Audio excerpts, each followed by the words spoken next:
Hello everyone, नमस्कार आप सभी को। आज इस 381वें दिन के वीडियो में आप सभी का स्वागत है। आइए कुछ महत्वपूर्ण प्रश्नों को देखते हैं जो आने वाली संगीत की प्रतियोगी परीक्षाओं में पूछे जा सकते हैं। तो इसलिए आप इस वीडियो को बिना स्किप किए, बिना फास्ट किए पूरा ज़रूर देखिए, ठीक है। तो आइए आज का पहला प्रश्न देखते हैं। आज का पहला प्रश्न है, वाद्य में तरब के तार लगाने का क्या उद्देश्य है।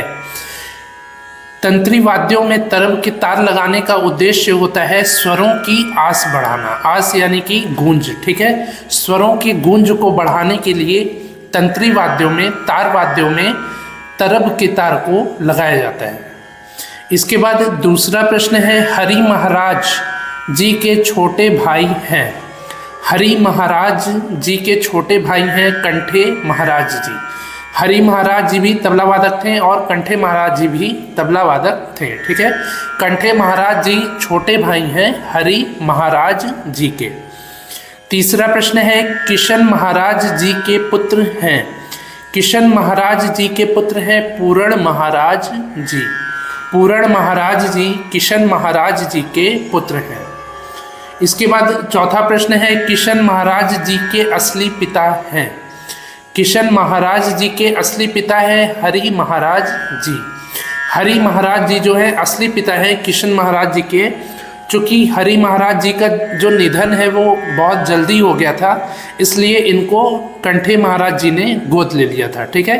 किशन महाराज जी को कंठे महाराज जी ने गोद ले लिया था, तो इसलिए किशन महाराज जी कंठे महाराज जी के दत्तक पुत्र हुए, गोद लिए हुए पुत्र हुए। पर यदि एग्जाम में पूछे कि किशन महाराज जी के पिता कौन हैं, तो आप कंठे महाराज जी को ही टिक करिएगा, ठीक है। इसके बाद अगला प्रश्न है, कानून वाद्य से विकसित वाद्य है। कानून वाद्य से विकसित वाद्य है स्वरमंडल वाद्य। स्वरमंडल वाद्य जो शास्त्रीय गायक रागों को गाते समय अपने साथ प्रयोग करते हैं स्वरों को साधने के लिए, तो उसको स्वरमंडल वाद्य कहते हैं। और ये विकसित वाद्य है कानून वाद्य का। प्राचीन समय में कानून वाद्य था, उससे ही विकसित हुआ है स्वरमंडल वाद्य। इसके बाद अगला प्रश्न है, शततंत्री वीणा से विकसित वाद्य है। शततंत्री वीणा से विकसित वाद्य है संतूर वाद्य। संतूर वाद्य जो है ये शततंत्री वीणा से विकसित वाद्य है। शततंत्री और सप्ततंत्री इसमें अंतर है। सप्त यानी कि 7 और शत यानी कि 100, ठीक है। तो 100 तारों वाली वीणा है संतूर, जिसमें 100 तार होते हैं, और ये शततंत्री वीणा से विकसित वाद्य है। और सप्ततंत्री वीणा से विकसित वाद्य है सितार। इसके बाद अगला प्रश्न है, संतूर वाद्य की कितनी तंत्रियों को एक स्वर में मिलाया जाता है। एक स्वर में 4 तंत्रियों को मिलाया जाता है संतूर वाद्य में। 8वां प्रश्न है, पंडित सियाराम तिवारी जी को संगीत नाटक अकादमी पुरस्कार से सम्मानित किया गया है। पंडित सियाराम तिवारी जी को संगीत नाटक अकादमी पुरस्कार से सम्मानित किया गया है 1984 में। 1984 में संगीत नाटक अकादमी पुरस्कार से पंडित सियाराम तिवारी जी को सम्मानित किया गया है, ठीक है। इसके बाद 9वां प्रश्न है, स्वामी हरिदास जी ने किस ग्रंथ में ध्रुपदों को लिखा है। तो कौन सा ऐसा ग्रंथ है जिसमें स्वामी हरिदास जी ने अनेक ध्रुपदों की रचना की है, अनेक ध्रुपदों को लिखा है। तो ये ग्रंथ है केलीमाल नामक ग्रंथ। केलीमाल नामक ग्रंथ में स्वामी हरिदास जी ने अनेक ध्रुपदों को लिखा है, ठीक है।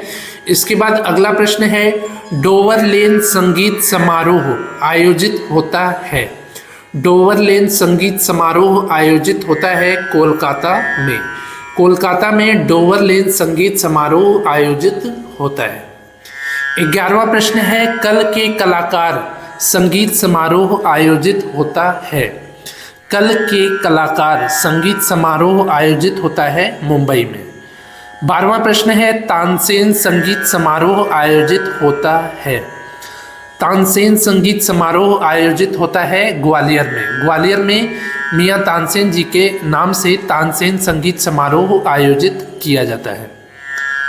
तो डोवर लेन संगीत समारोह कोलकाता में, कल के कलाकार संगीत समारोह मुंबई में और तानसेन संगीत समारोह ग्वालियर में आयोजित किया जाता है। एक और होता है स्वामी हरिदास संगीत समारोह, ये कहाँ आयोजित किया जाता है, इसका आंसर आप कमेंट में ज़रूर बताइए, ठीक है।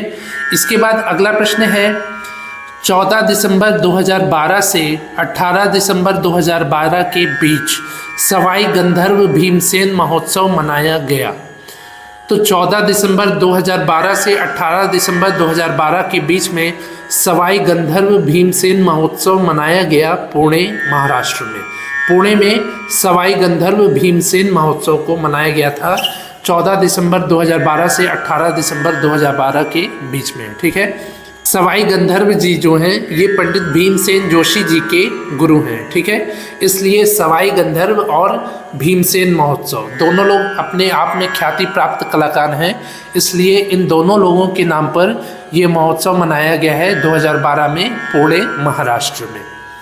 14वां प्रश्न है नाट्यशास्त्र में सारणा चतुष्टयी को कहा गया है। नाट्यशास्त्र ग्रंथ में सारणा चतुष्टयी को कहा गया है श्रुति दर्शन। श्रुति दर्शन के नाम से पुकारा गया है सारणा चतुष्टयी को नाट्यशास्त्र में, ठीक है। 15वां प्रश्न है सारणा चतुष्टयी सर्वप्रथम प्राप्त होता है।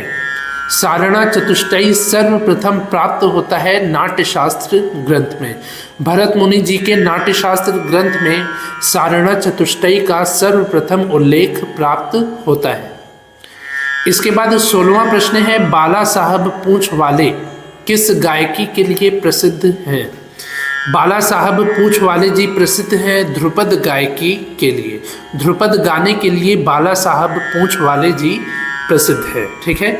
इसके बाद अगला प्रश्न है बनारस घराने की सविता देवी जी प्रसिद्ध हैं।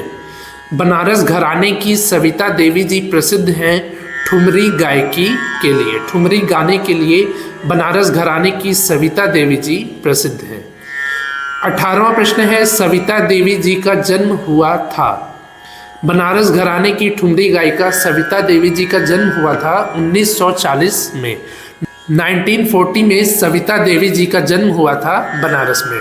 इसके बाद अगला प्रश्न है सविता देवी जी का निधन हुआ था। सविता देवी जी का निधन हुआ था 20 दिसंबर 2019 गुरुग्राम में। 1940 में जन्म हुआ था और 20 दिसंबर 2019 में इनका निधन हो गया था गुरुग्राम में, जो आज का गुड़गांव है सविता देवी जी का, ठीक है। इसके बाद आखिरी प्रश्न है सविता देवी जी ठुमरी के अलावा अन्य किन शैलियों को गाने में पारंगत थीं। तो सविता देवी जी ठुमरी तो गाती ही थीं, ये ठुमरी के लिए मशहूर थीं और इसके अलावा चैती, कजरी, टप्पा, दादरा इन शैलियों को गाने के लिए भी मशहूर थीं, ठीक है। इन शैलियों में भी ये पारंगत थीं, बहुत ही अच्छे तरीके से गाती थीं ठुमरी, चैती, कजरी, टप्पा और दादरा को सविता देवी जी, ठीक है। तो ये हो गए आज के 20 महत्वपूर्ण प्रश्न। मुझे उम्मीद है कि आपको ये प्रश्न अच्छे से समझ में आए होंगे। यदि समझ में आए हों तो आप इस वीडियो को लाइक करिए, ज़्यादा से ज़्यादा अपने दोस्तों से शेयर करिए। यदि कुछ पूछना हो तो कमेंट करिए और जो मैंने प्रश्न पूछे हैं उसका आंसर भी आप ज़रूर दीजिए। आज ये 381वें दिन का वीडियो है। इसके पहले मैंने 380 वीडियोज़ को बनाया है जिसके प्लेलिस्ट का लिंक नीचे डिस्क्रिप्शन में है। यदि आपने अभी तक उन महत्वपूर्ण वीडियोज़ को नहीं देखा है तो अवश्य ही देख लीजिए, जिससे कि आपके आने वाले प्रतियोगी परीक्षाओं की और भी बेहतर तैयारी हो पाए, ठीक है। तो मिलते हैं ऐसे ही अगले 382वें दिन के वीडियो में। तब तक के लिए नमस्कार, धन्यवाद।